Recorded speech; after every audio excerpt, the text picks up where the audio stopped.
আজকে হচ্ছে থার্মোডায়নামিক্সের লেকচার 5। আশা করি এই লেকচারের মাধ্যমে আমরা থার্মোডায়নামিক্সের যে চ্যাপ্টারটা আছে সেটা শেষ করে ফেলবো। তাহলে লেকচারটা আমরা শুরু করতেছি। লেকচার 5। অবশ্যই অবশ্যই এক্সামে ভালো করতে হবে। তো আমি এক্সামটা নিব থার্মোডায়নামিক্সের ওপরেও। আগে শুক্রবারে এক্সামটা দাও, দেখো কেমন কি আসে রেজাল্ট। প্র্যাকটিস শিট প্র্যাকটিস করতে থাকো। অ্যান্ড নতুন যে চ্যাপ্টারগুলো শুরু হয়েছে, ফিজিক্স ফার্স্ট অ্যান্ড হচ্ছে হায়ার ম্যাথ ফার্স্টে নতুন চ্যাপ্টার শুরু হয়েছে সরল রেখা, আর ওইখানে হচ্ছে নিউটনিয়ান মেকানিক। তো সেইখানে হচ্ছে আমি কনসেপ্ট বুক যেটা বা কনসেপ্টের নোট সেটাও আপলোড করে দিব। ওকে, আচ্ছা। তো আমরা মোটামুটি আমাদের যে প্রসেসগুলো ছিল তাপগতিবিদ্যার, যে সমুষ্ণ প্রক্রিয়া, সমচাপ প্রক্রিয়া, রুদ্ধতাপীয় প্রক্রিয়া, সমায়তন প্রক্রিয়া, এই 4টা প্রক্রিয়া সম্পর্কে খুব ভালো মতো ধারণা নিয়ে ফেলছি। এখন আমরা তাপগতিবিদ্যার দ্বিতীয় সূত্র সম্পর্কে জানছি। তো এখন আমরা যেটা নিয়ে কাজ করব সেটা হচ্ছে কার্নো ইঞ্জিন। কার্নো ইঞ্জিন নিয়ে আমরা হচ্ছে কাজ করব। তো what is Karnaugh engine? Karnaugh engine হচ্ছে বিজ্ঞানী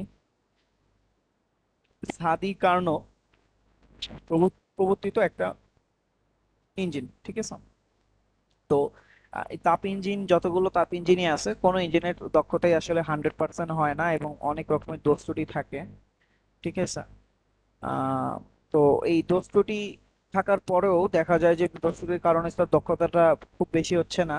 এবং একবার তাপ ইনপুট দেওয়ার পর সেই তাপ সে হচ্ছে প্রয়োগ করে ওই একই তাপ দিয়ে সে কাজ আউটপুট বের করতেছে, এরকম হয় না।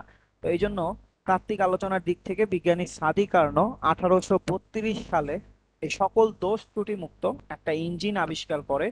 সেই ইঞ্জিনের নাম দেওয়া হয় কার্নোট ইঞ্জিন বা কার্নো ইঞ্জিন। তো আমি এখানে লিখতেছি আমাদের ইঞ্জিনটার নাম, সেটা হচ্ছে এটা, কার্নোটস ইঞ্জিন।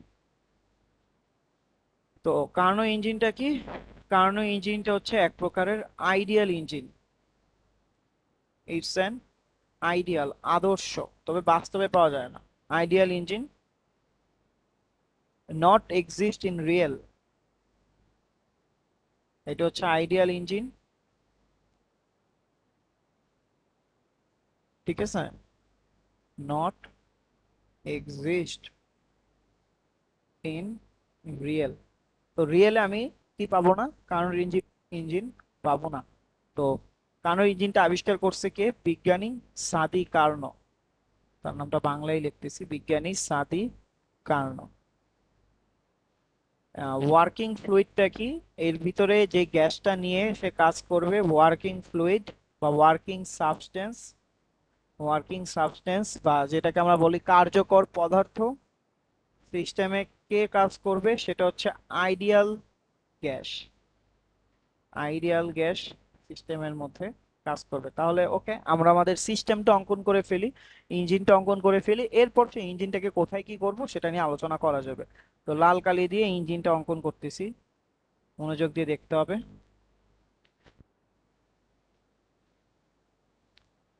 আচ্ছা, আইডিয়াল গ্যাস, আমরা ইঞ্জিনটা সুন্দর করে অঙ্কন করার চেষ্টা করতেছি।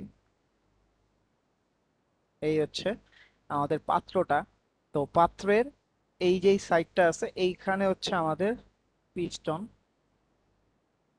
ওকে, আমরা আমাদের পিস্টনটা এঁকে ফেলতেছি। এই হচ্ছে আমাদের পিস্টন। পিস্টনের মধ্যে আমাদের কি থাকবে? গ্যাস থাকবে। এই যে সবুজ কালার যেই অংশটুকু আমরা দেখতেছি dot dot dot dot dot dot dot দিয়ে, এইটা হচ্ছে আমাদের আদর্শ গ্যাস, তুমি চিন্তা করতে পারো। এখন কথা হচ্ছে এই গ্যাসের যে তাপ আছে সেই তাপটা তো বের হয়ে যাওয়ার একটা চান্স থাকে।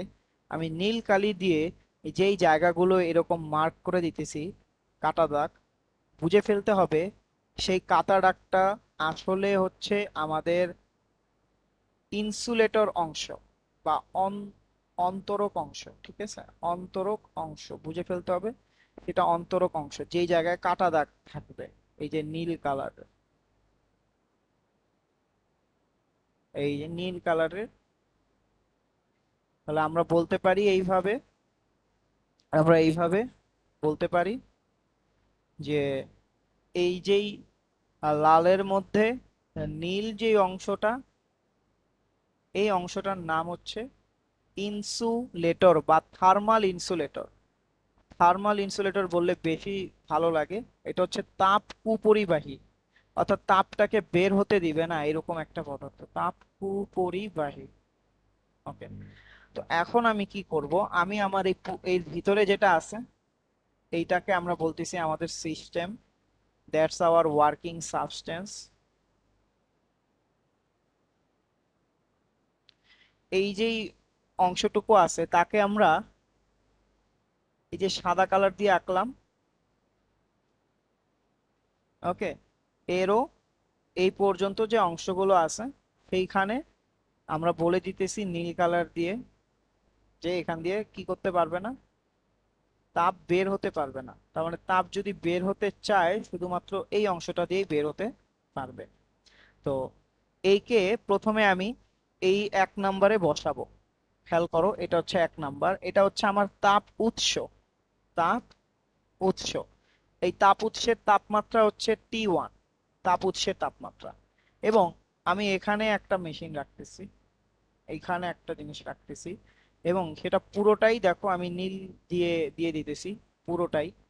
তার মানে বুঝেই নিতে হবে এটা হচ্ছে ইনসুলেটর বা তাপ কুপরিবাহী। এটা হচ্ছে তাপ কুপরিবাহী, এটা হচ্ছে আমাদের, মনে করো, তাপ কুপরিবাহী, এটা হচ্ছে আমাদের 2 নাম্বার পজিশন, তাপ কুপরিবাহী। তো এইটা হচ্ছে ইনসুলেটর, থার্মাল ইনসুলেটর বা ইনসুলেটর। এরপর 3 নম্বরে আমি আরো একটা আঁকানোর চেষ্টা করতেছি। 3 নম্বরে, 3 নম্বরে আমি, এটা হয়তো একটু বড় হয়ে গেছে, বড় ছোট ম্যাটার না, জাস্ট কি আঁকতেছি সেটা ম্যাটার। 3 নম্বর আমি আরো একটা আঁকলাম, সেটার তাপমাত্রা আমি বললাম T2। এটা হচ্ছে আমাদের তাপ গ্রাহক, তাপ উৎস থেকে সিস্টেম তাপ নিবে, তাপ গ্রাহকে গিয়ে সিস্টেম তাপ ছেড়ে দিবে, তাপ গ্রাহক। এইটারও একই কাহিনী, এইসব জায়গা দিয়ে তাপ বের হতে পারতেছে না, বের হওয়ার কোনো চান্স নাই, এদেরকে আমরা আটকে দিতেছি।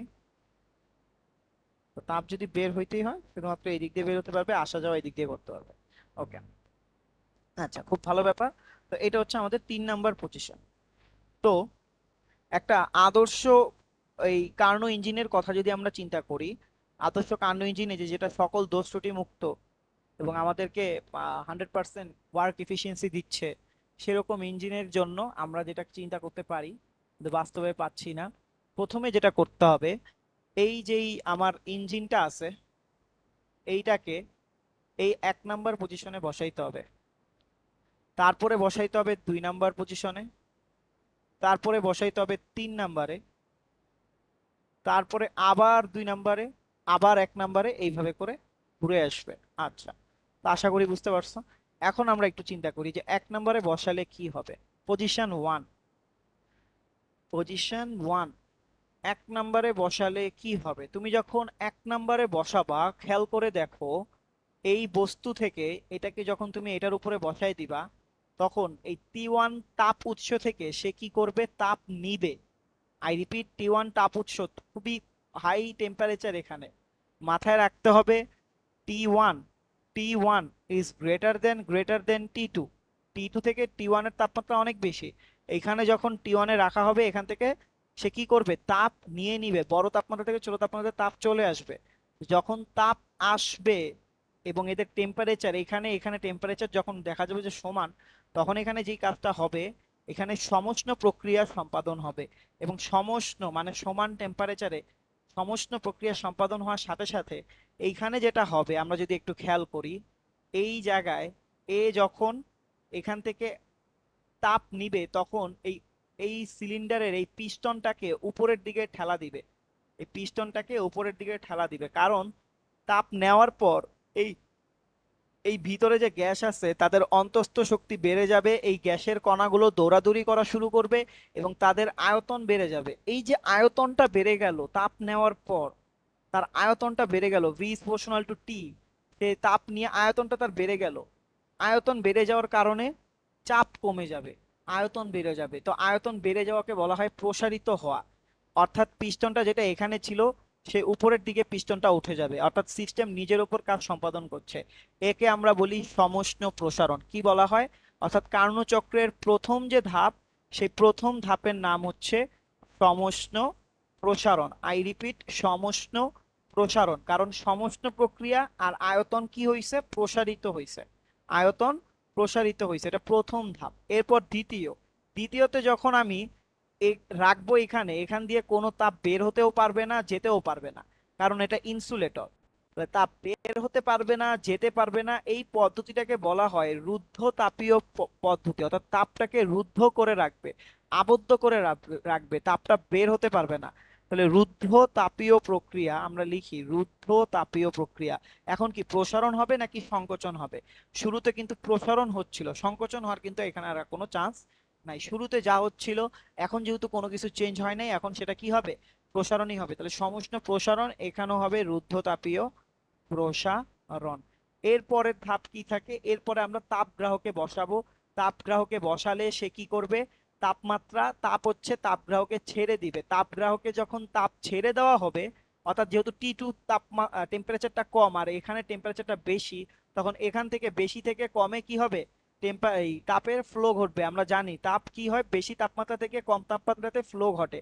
তখন তাপের যখন ফ্লো ঘটবে, তখন তাপগুলো সব তাপগ্রাহকে চলে যাবে, এর অন্তঃস্থ শক্তি কমে যাবে, এদের নড়াচড়া কমে কমে যাবে। তখন এই যেটা উপরের দিকে উঠে গেছিল পিস্টনটা, সেটা আবার নিচের দিকে নেমে যাবে। নিচের দিকে নেমে মনে করো এখানে চলে আসতো, তাহলে আয়তনটা কমে গেল না? হ্যাঁ, আয়তনটা কমে গেছে। এই জন্য আমরা একে বলি সমষ্ণ সংকোচন। সমষ্ণ সংকোচন। তাহলে আমরা বুঝতে পারলাম, আমরা সমষ্ণ প্রসারণ, রুদ্ধতাপীয় প্রসারণ, সমষ্ণ সংকোচন। এরপরের ধাপ যেটা হবে সেটা আগেরটার মতোই রুদ্ধতাপীয়। রুদ্ধতাপীয়, কারণ আমি আবার কি করব, তাপগ্রাহকে বসানোর পর আবার আমি ইনসুলেটরে বসাবো।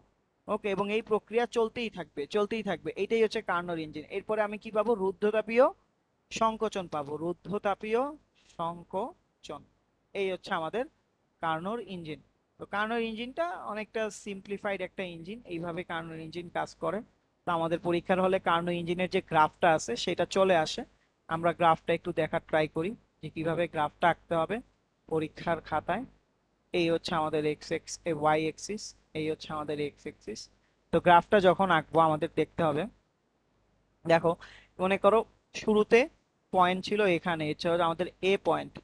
তো এ পয়েন্টে চাপ ছিল P1 আর আয়তন ছিল V1, আমরা ধরে নিলাম। এখন কথা হচ্ছে আমি কি করছি, প্রথম প্রথম ধাপে সমষ্ণ প্রসারণ করছি। প্রসারণ মানে আয়তন বাড়া নাকি কমা, এখানে পি এখানে ভি, আয়তন বাড়া। আয়তন বাড়লে এই পয়েন্টটা ডান দিকে যাবে নাকি বাম দিকে যাবে, অবশ্যই ডান দিকে যাবে। পয়েন্টটা আরো ডান দিকে যাবে, এই যে এই দিকে যাবে, কারণ এই দিকে আয়তনটা কি হয়, বাড়ে। আর এখানে হচ্ছে 0.00 পয়েন্ট, এখান থেকে উপরের দিকে গেলে চাপটা বাড়বে, নিচের দিকে গেলে চাপটা কমবে। ডান দিকে গেলে আয়তনটা বাড়বে, বাম দিকে গেলে আয়তনটা কমবে।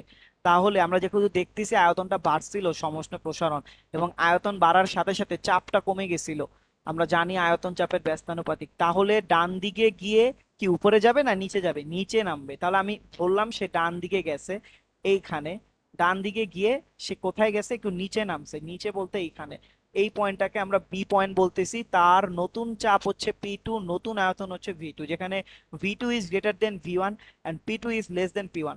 তো এই জায়গাটাতে আমরা যদি একটু খেয়াল করি, এইখান থেকে আমরা বলছি সমষ্ণ রেখা। সমষ্ণ রেখাটা অত বেশি বাঁকা হয় না বা অত বেশি খাড়া হয় না, রুদ্ধতাপীয় রেখাটা বেশি খাড়া। হ্যাঁ, তো এইটা হচ্ছে আমাদের সমষ্ণ রেখা। এবং এ থেকে বিতে গেছে, এই জন্য আমাদের বলে দিতে হবে যে হ্যাঁ এটা এ থেকে কোথায় গেছে, বিতে গেছে, এইভাবে বলে দিতে হবে তীর চিহ্ন দিয়ে, এ থেকে বিতে গেছে। এন্ড এই দুই পয়েন্টে টেম্পারেচারটা, সমষ্ণ প্রসারণ সব জায়গায় টেম্পারেচারটা সেম ছিল। এই পয়েন্ট, এখানে একটা পয়েন্ট, এখানে এখানে এখানে এখানে যতগুলো পয়েন্টে আমি নিই না কেন, সবগুলো পয়েন্টে এ থেকে বিতে আমাদের টেম্পারেচারটা সেম ছিল। সেই টেম্পারেচারটাকে আমরা বললাম T1। কারণ তুমি এইখানে তুমি জাস্ট ওই ইতেই বসাইছিলা, তাপ উৎসতে বসাইছিলা প্রথম পর্যায়ে, আর কোথাও বসাও নাই। তো ওই সময় ওই তাপ উৎসের তাপমাত্রাও বারবার পরিবর্তিত হয় নাই। তো এই জন্য T1টা সেম। এরপরে কি হইলো, রুদ্ধতাপীয় প্রসারণ। তো এখানে প্রসারণ যেটা হইছে, সে হচ্ছে এখান থেকে তাপ নিছে, নেওয়ার কারণে প্রসারণ হইছে, এই জন্য প্রসারণটা অনেক বেশি হয়েছে, আয়তনটা খুব বেশি বাড়ছে। কিন্তু আমি যখন ইনসুলেটরের উপরে বসাবো, তো ইনসুলেটরের ভিতর থেকে কোনো তাপ নিতেও পারবে না, তারে কিছু পরিমাণ তাপ দিতেও পারবে না। তো প্রসারণ যদি হয়েও থাকে, সেই প্রসারণটা এইখানে যেই বড় রকমের একটা আয়তনের গ্যাপ আমরা পাচ্ছি, প্রসারণ পাচ্ছি, এত বড় হবে না। অর্থাৎ বি থেকে সিতে গেল, আচ্ছা ঠিক আছে, গেছে, সমস্যা নাই। এত এই দূরে যাবে না, এটার মতো এত এখানে যাবে না, এইখানে আমরা দেখতে পাচ্ছি ধরো এই জায়গাটাতে, ঠিক আছে, অর্থাৎ স্বল্প কিছু আয়তন কি হলো, প্রসারিত হইলো। এটাকে আমরা বলতেছি সি পয়েন্ট, এটা আমরা বললাম P3 B3। তো এখান থেকে আমরা চাইলে এইভাবে হচ্ছে আঁকায় ফেলতে পারি, এবং এই রেখাটা হচ্ছে এরকম খাড়া হবে, ঠিক আছে, এরকম হচ্ছে খাড়া। এইটা ছিল আমাদের C.P3 B3। তো এরপরের পয়েন্ট কি, এবং এটা আমাদের দেখাই দিতে হবে কোন জায়গা থেকে কোন জায়গায় গেছে। তো দেখাই দিতে হবে, দেখাই দিলাম আমরা। ওকে, আমরা দেখাই দিলাম এই যে, যে এইখান থেকে এইখানে গেছে, এটা এইখান থেকে এইখানে গেছে, আমি দেখাই দিলাম। এরপরে কি করব, এরপরে কি হলো, সমষ্ণ সংকোচন। সংকোচন, এটা আবার সমষ্ণ, তার মানে সমষ্ণ রেখার মতো হবে সংকোচন, প্রসারণের সামনের দিকে গেছে, সংকোচনের আয়তন কমছে, পেছনের দিকে যাবে। তাহলে এটা যাবে এভাবে পিছনের দিকে, পেছনের দিকে গিয়ে উপরের দিকে উঠবে এরকম।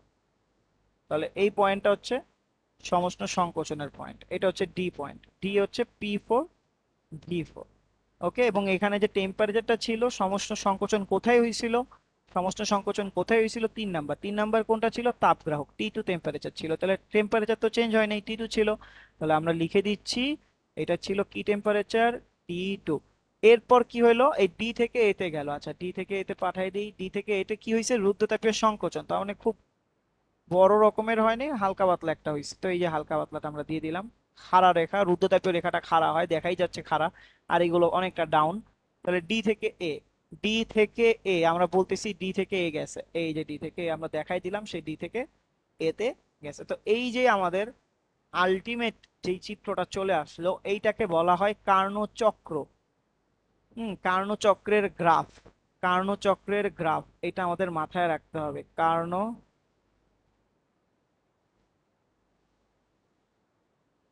চক্রের গ্রাফ, এই হচ্ছে আমাদের কার্ণচক্রের গ্রাফ। ওকে, তো কার্ণচক্রের গ্রাফ থেকে আমরা মোটামুটি একটা খুব ভালো রকমের ধারণা পাচ্ছি যে আহ, একটা কার্ণচক্র কিভাবে কাজ করে। আচ্ছা, আমরা এখন একটা তাপীয় ইঞ্জিন বা হিট ইঞ্জিন কিভাবে কাজ করে সেটা নিয়ে একটু আলোচনা করতে চাই। একটা হিট ইঞ্জিন কিভাবে কাজ করে, ওকে, একটা হিট ইঞ্জিন কিভাবে কাজ করে সেটা নিয়ে একটু আলোচনা করতে চাচ্ছি। ওকে, তো আমরা এখন দেখব যে হিট ইঞ্জিন কিভাবে কাজ করে এবং তার efficiency, hit engine and efficiency. Efficiency মানে হচ্ছে কর্মদক্ষতা, সে কত ভালো তোমাকে সার্ভিস দিতেছে সেটা তুমি বের করার চেষ্টা করতেছো। তো বের করার চেষ্টা করার জন্য আমরা যেটা করলাম,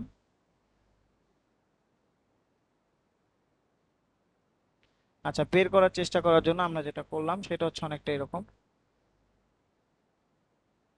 ওকে, আমরা আহ, একটা হিট ইঞ্জিন আঁকাই। হিট ইঞ্জিন আঁকানোর জন্য আমরা দেখতেছি এই হচ্ছে আমাদের একটা উৎস, এই হচ্ছে আমাদের হিট ইঞ্জিন। হিট ইঞ্জিনটা আমি নীল কালার দিয়ে এঁকে ফেলতেছি, এই হচ্ছে আমাদের হিট ইঞ্জিনটা,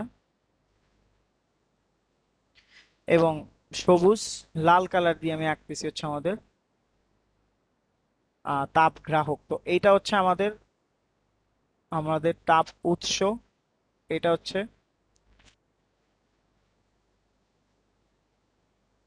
আচ্ছা এটা হচ্ছে আমাদের তাপ উৎস T1। এটা হচ্ছে আমাদের তাপ গ্রাহক, এটা হচ্ছে তাপ গ্রাহক, সেটাকে আমরা বলতেছি T2।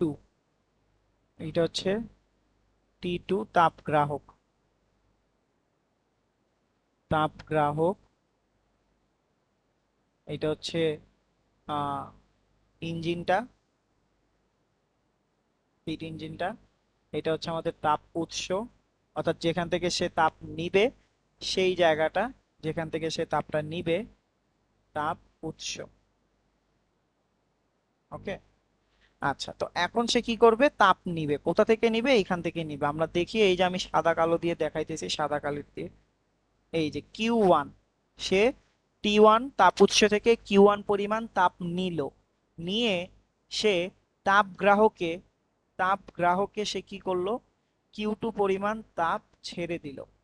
তো এখানে মাথায় রাখতে হবে T1 is greater than T2 এবং Q1 is greater than Q2। তো আমরা এটা বুঝতে পারতেছি যে সে যেই তাপ নিছে ওই তাপই ছাড়ে নাই, সে তাপটা দিয়ে কিছু পরিমাণ কাজ বের করে নিয়ে আসছে।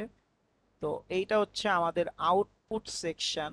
আউটপুট সেকশন, এবং এই আউটপুট সেকশনে কি হবে, ওয়ার্কটা জেনারেট হবে। আউটপুট সেকশনে ওয়ার্ক জেনারেট হবে, তাহলে ওয়ার্কের মানটা কত আসবে, ওয়ার্ক ডাব্লু হবে, কিউ ওয়ান তাপ নিছে, কিউ টু পরিমাণ ছেড়ে দিছে, তাহলে বাকি যেইটুকু থাকে সেটাই আমাদের কাজ। তার মানে Q one minus Q two, কাজ আর শক্তি পরস্পরের মানে সেম, জুলই তো, একক তো জুল, তাই তো।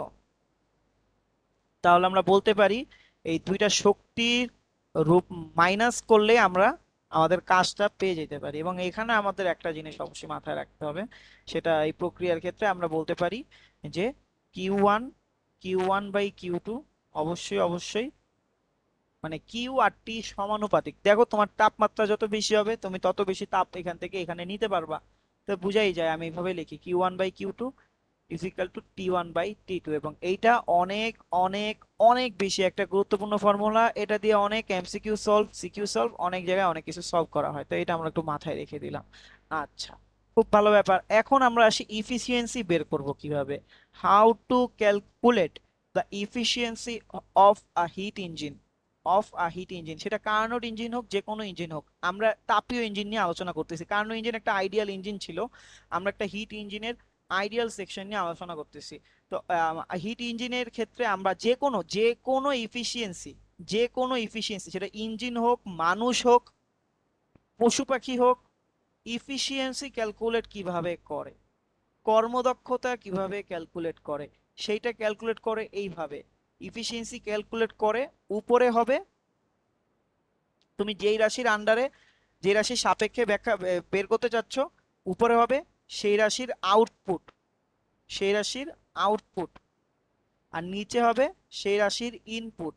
এইটাই আউটপুট বাই ইনপুট রেশিওটাই আমাদের ইফিসিয়েন্সি, যে আমি কতটুকু তাকে দিলাম এবং সে আমারে কতটুকু ব্যাক করলো। হ্যাঁ, এইটা হচ্ছে ব্যাপার। মানে আমি তারা 100 টাকা দিলাম, সে কি আমার 100 টাকার কাজ করে দিল, নাকি আমার 80 টাকা 70 টাকার কাজ করে দিল, এইটা হচ্ছে ব্যাপার। তার সাথে 100% দিলে আমরা শতকরাই ইফিসিয়েন্সিটা বের করতে পারি। এখন আমাদের কাজ, আমরা এটার জন্য ইফিসিয়েন্সির একটা ফর্মুলা ক্যালকুলেট করে বের করে নিয়ে আসবো। সেটা কিভাবে বের করা যায়। আচ্ছা, তো এটা ইজ ইকাল টু আমরা বলতে পারি আউটপুট। এখন আউটপুট সেকশনে কি ছিল আমরা একটু দেখে আসি তো। আউটপুট সেকশনে কাজ, সে আউটপুটে কাজ বের করছে। আচ্ছা ঠিক আছে, কোনো সমস্যা নেই, আমরা কাজের মানটা আউটপুট সেকশনে আমরা কাজের মানটা বের করতে পারি। যেহেতু আউটপুট সেকশনে, এইখানে যেহেতু আমরা দেখতেছি আউটপুট সেকশনে সে কি করলো, আমাকে কাজ দিল, আউটপুট সেকশনে কাজ দিল, তো আমরা কাজের রেসপেক্টে, হ্যাঁ, তো we have to calculate the hit engine, the efficiency of a heat engine with respect to the work or energy, and work is a also a form of energy. So এইখানে আমরা উপরে বসাবো আউটপুটে ওয়ার্ক, ওয়ার্ক বসাবো, work অর্থাৎ engine কর্তৃক work, work done by the engine. তোমাদের বইয়ে দেওয়া থাকবে, বাংলায় লেখা আছে work done by the engine. ইঞ্জিনটা কি পরিমাণ কাজ করলো সেটা আমাদের আউটপুট। ইঞ্জিনকে তুমি 100 টাকা দিছো, সে তোমার 100 টাকার কাজই করে দিল, তার মানে ইঞ্জিনের কর্মদক্ষতা 100%, 100/100। ইঞ্জিনকে তুমি 100 টাকা দিলা, 100 টাকা দিয়ে বললা যে বন্ধু তুমি কাজ করো, সুন্দর মতো কাজ করবা, সুন্দর, যেমন পানির পাম্প একটা ইঞ্জিন, সে কি করে, তল তল থেকে পানি তুলে, আর তুমি তারে বললা যে আমাকে 100 টাকার পানি তুলে দাও, তুমি দেখলা এসে সে তোমারে 50 টাকার পানি তুলে দিছে, বাকিটা তার ইলেকট্রিক খরচ এই সেই নানান জায়গায় সে খরচ করে ফেলছে। কোথায় খরচ করছে, এই যে T2 তাপ গ্রাহকে সে খরচ করে ফেলছে, সে তোমারে এই তাপ গ্রাহকে খরচ করে ফেলছে। তো তুমি কি করলা, তুমি পরে দেখলা যে আউটপুট বা ইনপুট রেশিও করলা, তুমি কি করলো, 50 টাকার কাজ করে দিছে, তার মানে তুমি 100 টাকা দিছিলা, তার মানে হচ্ছে যে সে তোমাকে 50% কাজ দিছে, ইফিসিয়েন্সি হচ্ছে 50%। আচ্ছা, ইনপুটে কি দিলাম আমরা, ইনপুটে কি দিছিলাম, ইনপুট সেকশনটা কই, এই যে তাপ উৎস থেকে সে ইনপুট নিছিল, কি ইনপুট নিছিল, তাপ ইনপুট নিছিল, কিউ1 পরিমাণ তাপ ইনপুট নিছিল। তাহলে ইনপুট সেকশনে আমরা যেটা লিখবো সেটা হচ্ছে আমাদের হিট। ওকে, হিট, হিট যেটা নেওয়া হয়েছিল কোথা থেকে, from the source, heat generate from the source, অর্থাৎ তাপ উৎস থেকে, ফ্রম দা সোর্স। সোর্স থেকে যে হিটটা আমরা নিছিলাম, তাপ উৎস থেকে যে হিটটা নিছিলাম। ওকে, দেন আমরা এবার ফর্মুলাটা ক্যালকুলেশন করে বের করে ফেলি কি আসে দেখা যাক। Work done by the engine, work done by the engine কত আমরা একটু দেখে আসি। ডাব্লিউ, ডাব্লিউ হচ্ছে work done by the engine, Q one minus Q two. তাহলে আমরা এখানে বসাচ্ছি Q one minus Q two divided by heat generate from the source, heat generate from the source it's Q one, Q one বসাই দিলাম। Q one by Q one আমরা যদি একটু split করে চিন্তা করি, এইটাকে স্প্লিট করব, এগুলো ম্যাথমেটিক্সে শিখাইছে, এইটাকে স্প্লিট করব, তাহলে Q one by Q one, হ্যাঁ, হবে হচ্ছে one, minus Q two by Q one, Q two by Q one, এটা তো কাটাকাটি যায় না, এটা রেখে দিলাম। ওকে, তার সাথে ছিল 100% দিয়ে দিলা। তো here is the our required formula for calculating the efficiency of a heat engine. তো এইটাই হচ্ছে আমাদের ফর্মুলাটা, one minus Q two by Q one into 100%। And আমরা এটাও বলে আসছিলাম একটু আগে যে কিউ টু বাই কিউ ওয়ানের রেশিও বা কিউ ওয়ান বাই কিউ টুর ratio T one by T টুর রেশিওর সমান। তাহলে আমরা এখানে বলতে পারি এই ফর্মুলাটাকে এইভাবেও যে এইটাকে এইভাবেও বলতে পারি যে one minus T two by T one, T two by T one into 100%। এবং মাস্ট, মাস্ট পরীক্ষার হলে এইখান থেকে আপনার সিকিউ আসবেই আসবে, আসবেই আসবে। এবং প্রত্যেকটা তাপগতিবিদ্যার প্রত্যেকটা ম্যাথে দেখা যায় যে কর্মদক্ষতা থেকেই দিয়ে দেয়, কারণ এইটা একটা ফান্ডামেন্টাল ইস্যু, ফান্ডামেন্টাল বিষয়, যেটা তোমার না জানলে তুমি ইঞ্জিনিয়ারিং পড়তে গেলেও তোমার অনেক সমস্যা হয়ে যাবে। তাহলে আমি এখানে তিনটা স্টার দিয়ে দিই, hit engine and efficiency, Carnot চক্র, এই জায়গা থেকে সিকিউ বলো এমসিকিউ বলো প্রত্যেকটা জায়গায় আমাদের চলে আসবে। আচ্ছা, আমরা একটু রিভিউ দেই আমরা কি কি পড়লাম। আমরা পড়লাম হচ্ছে এখান থেকে আমরা কার্নোট ইঞ্জিন পড়লাম লেকচার 5-এ, বললাম এটা আইডিয়াল ইঞ্জিন, সাদি কার্নো আবিষ্কার করছে, এক্সিস্ট করে না রিয়েলে। ওয়ার্কিং ফ্লুইড হচ্ছে আইডিয়াল গ্যাস, টি ওয়ান অবশ্যই টি টু থেকে বড় হবে। এখানে আমরা গ্যাস নিছিলাম আইডিয়াল গ্যাসটাকে। তারপর এইগুলো হচ্ছে ইনসুলেটর, যেন আউটসাইড দিয়ে তাপ বের না হতে পারে, জাস্ট একটা নির্দিষ্ট সেকশন দিয়ে বের হয়, ওই সেকশন দিয়ে বের হলে সে তাপ উৎস থেকে তাপ নিবে, ইনসুলেটরে বসাবো, তখন রুদ্রতাপীয় প্রসারণ ঘটবে, টিডুতে বসাবো তাপগ্রাহকে, তখন সেখান থেকে কি হবে, সে সমষ্ণ সংকোচন ঘটাবে। এরকম করে আমরা অনেক ক্যালকুলেশন করে, দেখো আমরা কিন্তু অনেকেই তোমাকে বলে যে এটা মুখস্থ রাখতে, এখান থেকে এখানে, এখান থেকে এখানে, এখান থেকে, এগুলো কিন্তু আমরা মুখস্থ করি নাই। আমরা কিন্তু কি করলাম, আসলে রিয়েল টাইমে কি গ্রাফটা এরকমই হয় কিনা এটা বুঝে বুঝে কিন্তু আমরা করার চেষ্টা করলাম, কখন আয়তন কমছে, চাপ কমছে, কি বাড়ছে, বিভিন্ন রকমের আমরা ডেটা অ্যানালাইসিস করে কিন্তু এই গ্রাফটাকে নির্মাণ করলাম যে কিভাবে একটা কার্ণচক্রের গ্রাফ আঁকা লাগে। আই হোপ সো তোমরা ব্যাপারটা বুঝতে পারছো। আমি কি মুছে দিব?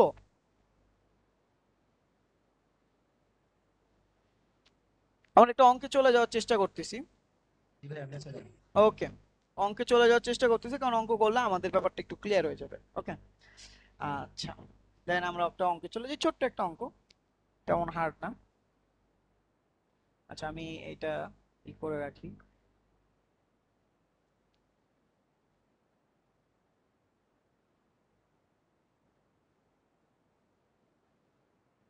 ওকে, তাহলে আমি মুছে দিতেছি।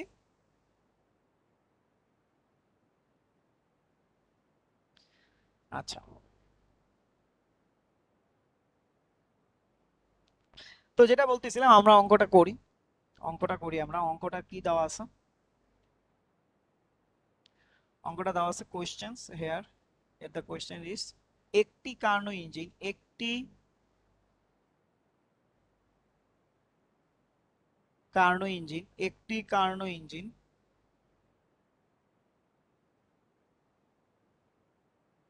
একটি কার্নো ইঞ্জিন 1500 কেলভিন তাপমাত্রার উৎস থেকে, 1500 কেলভিন তাপমাত্রার উৎস থেকে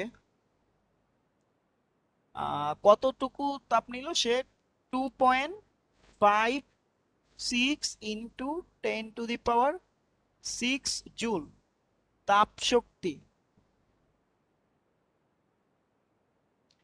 জুল তাপ শক্তি গ্রহণ করে,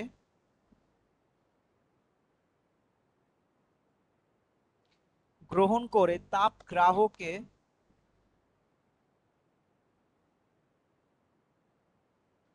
তাপ গ্রাহকে 5.12 ইন্টু 10⁵ জুল তাপ শক্তি বর্জন করে।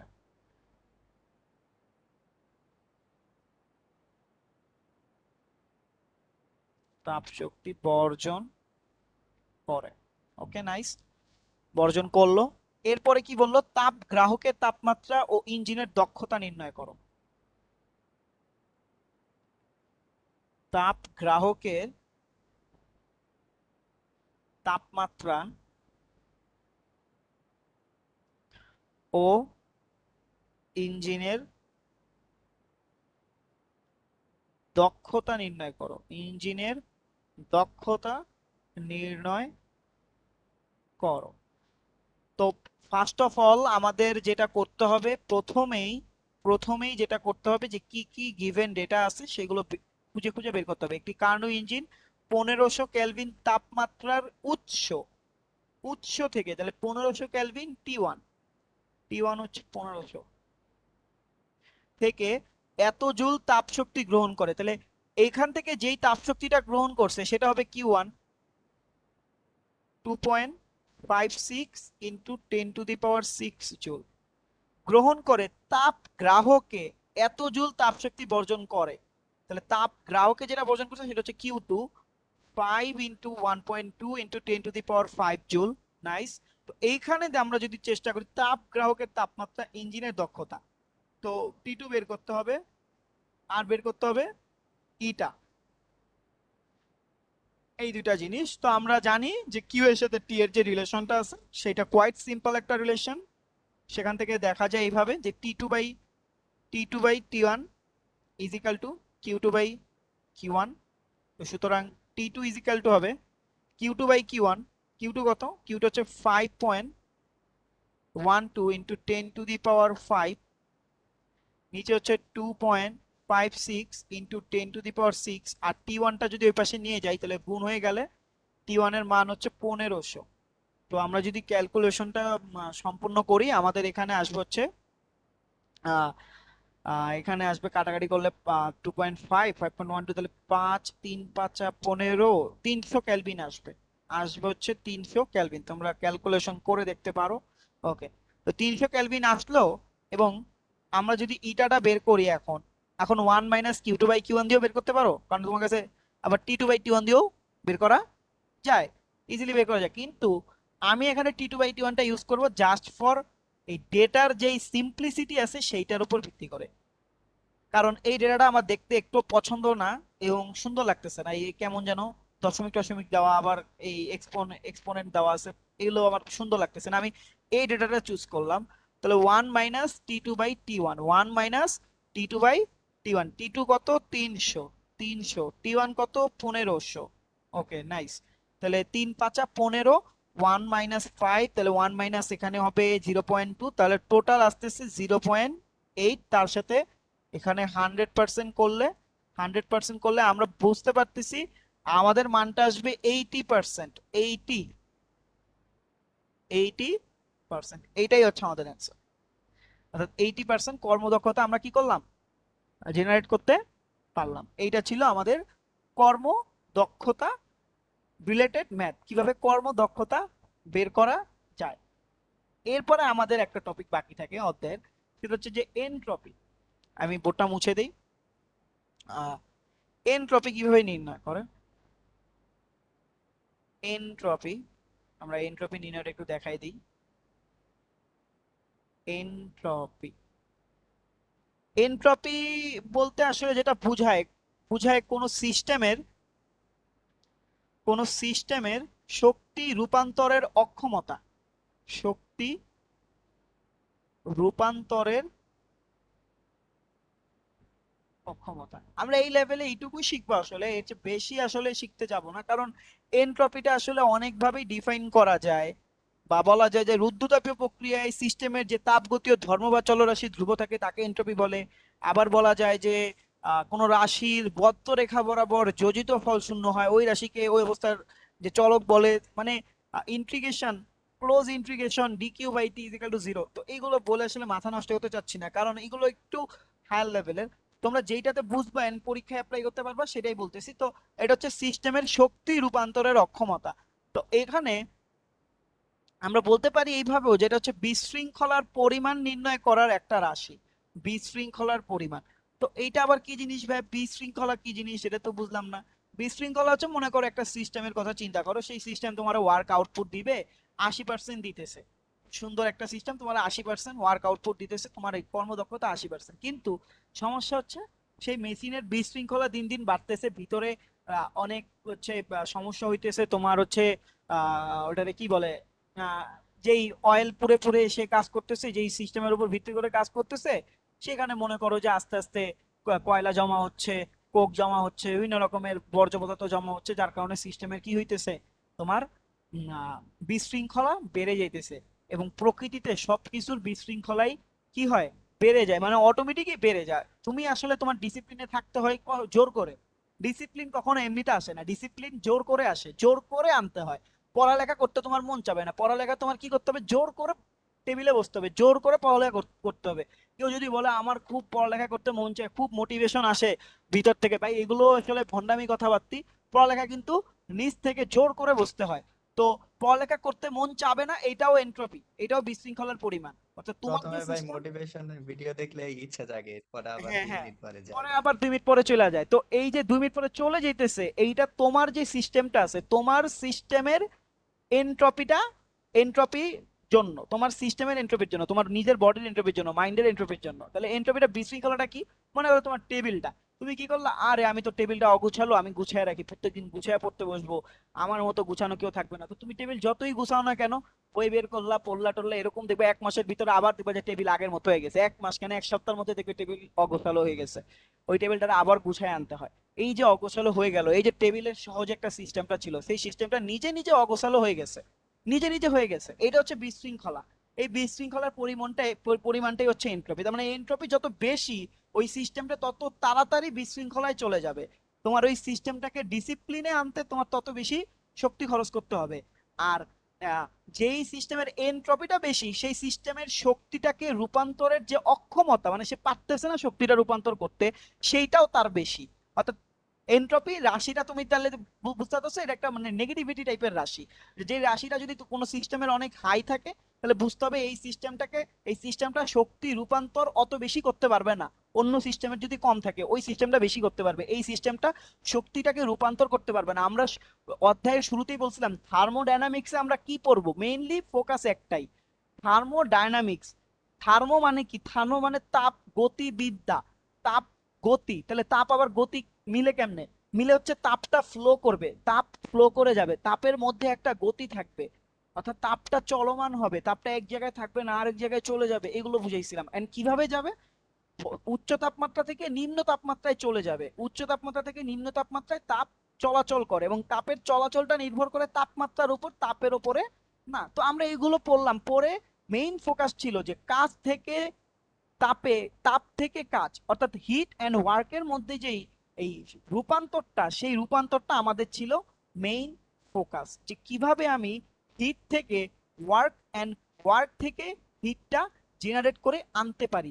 কিন্তু আমার যদি সিস্টেমের এই এনট্রপির পরিমাণটা বেশি থাকে, তাহলে কিন্তু আমি এই কাজটা করতে পারবো না। এখন এনট্রপিটা মেজার করব কিভাবে, মেজার করার ওয়ে হচ্ছে আমার সিস্টেমের তাপ, একটা কনস্ট্যান্ট তাপ কি ছিল, এবং আমার যে তাপের পরিবর্তন, তাপমাত্রা কি ছিল, আর তাপের পরিবর্তনের, তাপের তাপমাত্রার যেই রেশিওটা। অর্থাৎ এটা আমরা এইভাবে বলতে পারি যে তোমার, আমি যদি ঐকিক নিয়মে দেখাই, মনে করো যে তোমার ডিকিউ, ডিকিউ পরিমাণ তাপের পরিবর্তনের জন্য তোমার এনট্রপির মান হচ্ছে ডিএস, মানে তোমার ওই বিশৃঙ্খলার পরিবর্তন বা শক্তি রূপান্তরের অক্ষমতার পরিবর্তন হচ্ছে ডিএস পরিমাণ। ওকে, তাহলে বা তুমি এইভাবে বলতে পারো, আমি ডিএস এইভাবে না দেখাই, সরি, সরি, এখানে ডিএস লিখে ফেলছি। মনে করো তুমি একটা নির্দিষ্ট তাপমাত্রা, টি টেম্পারেচার, একটা নির্দিষ্ট তাপমাত্রা, সেই তাপমাত্রা থেকে একটা সিস্টেমের কি করছো, এই যে এই তাপের পরিবর্তন ঘটাইছো, ডিকিউ পরিমাণ তাপের পরিবর্তন ঘটাইছো, সেটা পজিটিভ হতে পারে, নেগেটিভও হতে পারে। সিস্টেম থেকে তাপটা এনভায়রনমেন্টও যেতে পারে, এনভায়রনমেন্ট থেকে সিস্টেমে আসতে পারে, ইট ডিপেন্ডস। তো এখান থেকে টি তাপমাত্রায় তুমি কাজটা ঘটাইছো, এখন তুমি জানতে চাও একক তাপমাত্রায় এটা কিরকম ঘটবে একক তাপমাত্রায়, তাহলে সেটা কিন্তু আসবে এরকম dq/t, এবং ওটাই হচ্ছে আমাদের এনট্রপির পরিমাণটা। তাহলে এনট্রপির পরিমাণটা মেজার করব এই সূত্র দিয়ে, ds = dq/t, অর্থাৎ উপরে হিট, নিচে টেম্পারেচার, উপরে হিট নিচে টেম্পারেচার। একক কি ভাই? এখানে তো একক থাকার কথা না, এখানেও জুল। আচ্ছা এখানে তো জুল আর এখানে কি কেলভিন, তাহলে এককটা কি আসবে? Joule per kelvin. তাহলে এখানে আমাদের এনট্রপির একক কি আসতেছে? একক আসতেছে উপরে জুল নিচে কেলভিন, তাহলে জুল পার কেলভিন, এইটা আমাদের মাথায় রাখতে হবে। এবং গুরুত্বপূর্ণ যে ব্যাপার, আমি যদি একটু এখানে ব্যাখ্যা করে দেই এনট্রপির ক্ষেত্রে, সেটা হচ্ছে আমাদের মনে করো এখানে আহ, কিছু বরফ ছিল, আই রিপিট কিছু বরফ ছিল, 1 টুকরা 2 টুকরা 3 টুকরা, তাহলে এটা আমি ধরলাম 0 ডিগ্রি সেলসিয়াসের বরফ। এরপরে সেটা 0 ডিগ্রি সেলসিয়াসের পানি হবে, তাপমাত্রা বাড়াতে থাকলে সে θ ডিগ্রি সেলসিয়াসের পানি হলো। তারপরে সে 100 ডিগ্রি সেলসিয়াসের পানি হবে, আগে পানি হবে, তারপরে সেখান থেকে সে 100 ডিগ্রি সেলসিয়াসের বাষ্প হবে, তারপরে সেখান থেকে সে θ ডিগ্রি সেলসিয়াসের বাষ্প হবে, কণাগুলো অনেক দূরে দূরে সরে যাবে। অর্থাৎ 100 ডিগ্রি সেলসিয়াসে কি করে? পানি ফুটতে শুরু করে, স্ফুটনাঙ্ক।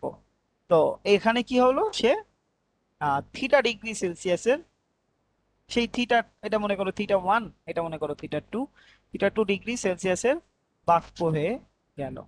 তো এইখানে আমাদের একটা জিনিস খুব ভালো মতো মাথায় রাখতে হবে, এই যেই পজিশনটা আছে এখানে আমাদের, এই যেই পজিশনটা আছে, আই রিপিট, এই যেই পজিশনটা আছে, এই পজিশনে আমরা যদি খেয়াল করি, এইখানে কিন্তু তাপ নেওয়া হয়েছে ঠিকই, পরিবেশ থেকে তাপ নিছে, কিন্তু তাপমাত্রাটা বাড়ে নাই। খেয়াল করো, তাপমাত্রা কি বাড়ছে? তাপমাত্রা বাড়ে নাই।